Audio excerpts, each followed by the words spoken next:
Proverbes, chapitre 1. Proverbe de Salomon, fils de David, roi d'Israël, pour connaître la sagesse et l'instruction, pour comprendre les paroles de l'intelligence, pour recevoir des leçons de bon sens, de justice, d'équité et de droiture, pour donner du discernement à ceux qui manquent d'expérience, de la connaissance et de la réflexion aux jeunes. Que le sage écoute, et il augmentera son savoir. Celui qui est intelligent gagnera en habileté pour comprendre les proverbes et les paraboles, les paroles des sages et leurs énigmes. La connaissance commence par la crainte de l'Éternel. Il faut être fou pour mépriser la sagesse et l'instruction. Mon fils, écoute l'instruction de ton père et ne rejette pas l'enseignement de ta mère. En effet, ce sera une couronne de grâce pour ta tête et un collier pour ton cou. Mon fils, si des pécheurs veulent t'entraîner, ne cède pas. Peut-être te diront-ils, viens avec nous, dressons des embuscades pour verser du sang, tendons sans raison un piège aux innocents, engloutissons-les vivants comme le séjour des morts. Oui, engloutissons-les tout entiers comme ceux qui descendent dans la tombe. Nous trouverons toutes sortes de biens précieux et nous remplirons nos maisons de butin. Tu auras ta part avec nous, il n'y aura qu'une bourse pour nous tous. Mon fils, ne te mets pas en chemin avec eux, écarte ton pied de leur sentier. En effet, leurs pieds courent au mal, et ils sont pressés de verser le sang. Or, il ne sert à rien de poser un piège sous les yeux de tout ce qui peut voler. Eux, c'est contre leur propre vie qu'ils dressent des embuscades, c'est à eux-mêmes qu'ils tentent un piège. Tel est le sentier de tout homme assoiffé de profit, le gain malhonnête cause la perte de son propriétaire. La sagesse crie dans les rues, elle parle tout haut sur les places, elle appelle à l'entrée des endroits bruyants. Aux portes, dans la ville, elle fait entendre ses paroles. Jusqu'à quand, vous qui manquez d'expérience, aimerez-vous la naïveté?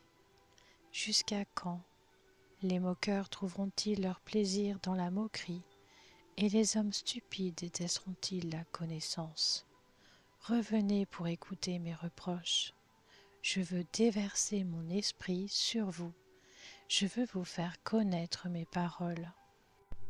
Puisque j'appelle et que vous résistez, puisque je tends la main et que personne n'y prête attention, puisque vous négligez tous mes conseils et n'acceptez pas mes reproches, moi aussi je rirai quand vous serez dans le malheur, je me moquerai quand la terreur fondra sur vous, quand la terreur fondra sur vous comme une tempête et que le malheur vous enveloppera comme un tourbillon, quand la détresse et l'angoisse s'empareront de vous. Alors ils m'appelleront, et je ne répondrai pas.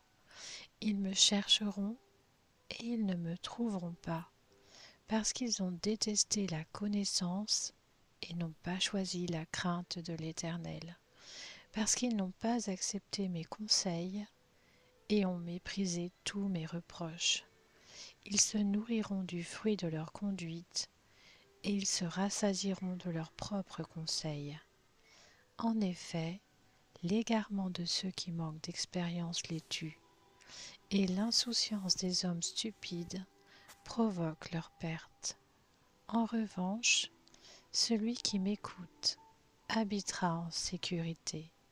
Il vivra tranquille et n'aura à redouter aucun mal.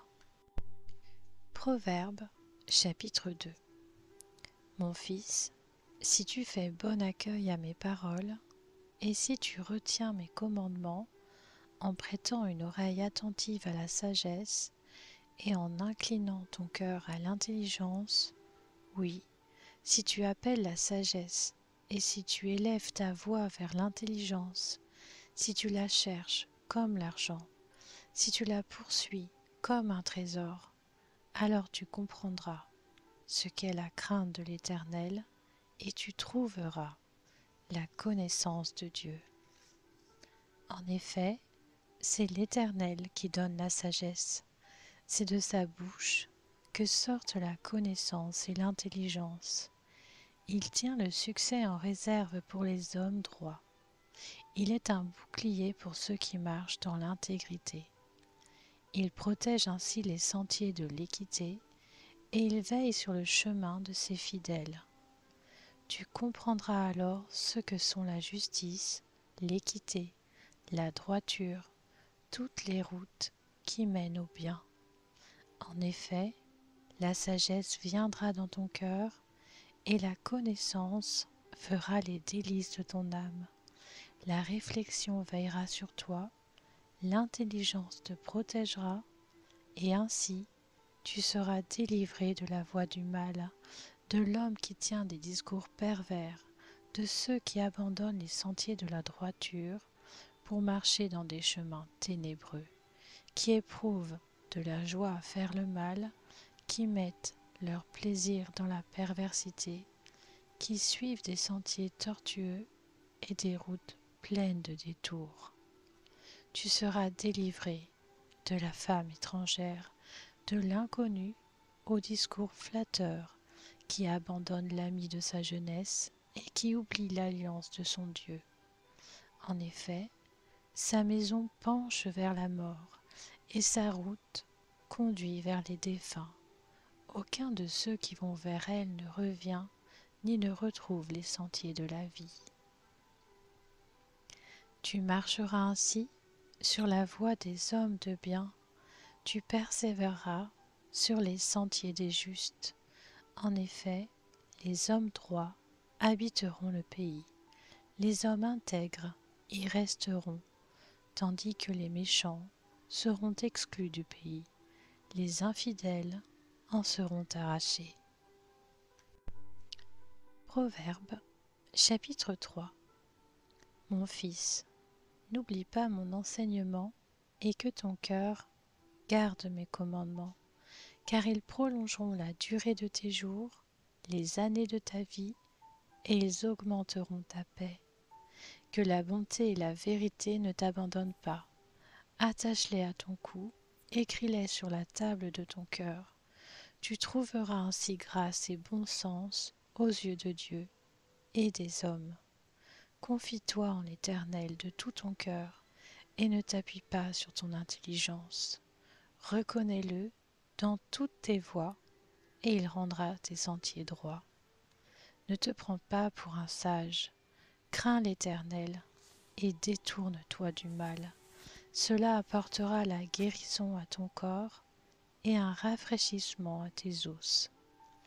Honore l'Éternel avec tes biens et avec les premiers de tous tes produits.